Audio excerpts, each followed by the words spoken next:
In today's video, I'm going to teach you how to make an account inactive and active again in QuickBooks Online. This is a useful task to know when you want to clean up your chart of accounts without permanently deleting account history. Making an account inactive removes it from your active list, which can help keep your books organized. And if you ever need that account again, you can easily restore it. To begin, log into your QuickBooks Online account. Once you're signed in, look for the settings icon, also known as the gear icon, usually located in the upper right area of the screen. Click on it to open the settings menu. From there, select Chart of Accounts. This is where all of your company's accounts are listed, including bank accounts, expense accounts, income accounts, and more. Take a moment to locate the specific account you want to make inactive. If you have a long list, it may help to scan carefully so you choose the correct one.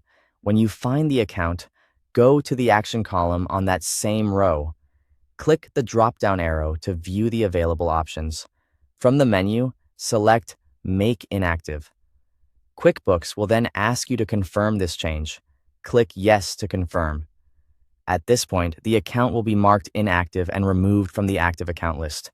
Now, let's bring that account back and make it active again. While you're still in the chart of accounts, look above the account list for another settings icon. Click it, and then turn on the option labeled Include Inactive. This setting allows you to view accounts that are currently hidden because they were made inactive. Once that option is enabled, locate the inactive account in the list. You should now be able to see it along with the rest of your accounts. In the action column for that account, click Make Active. This will restore the account to your active chart of accounts so you can use it again as needed. Finally, verify that the account is active again. You can do this by checking that it appears as a normal active account in the list and no longer shows as inactive. This quick review helps confirm that the change was successful.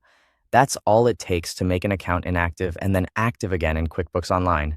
This is a simple but helpful feature for managing your records while keeping your account list organized. Thanks for watching.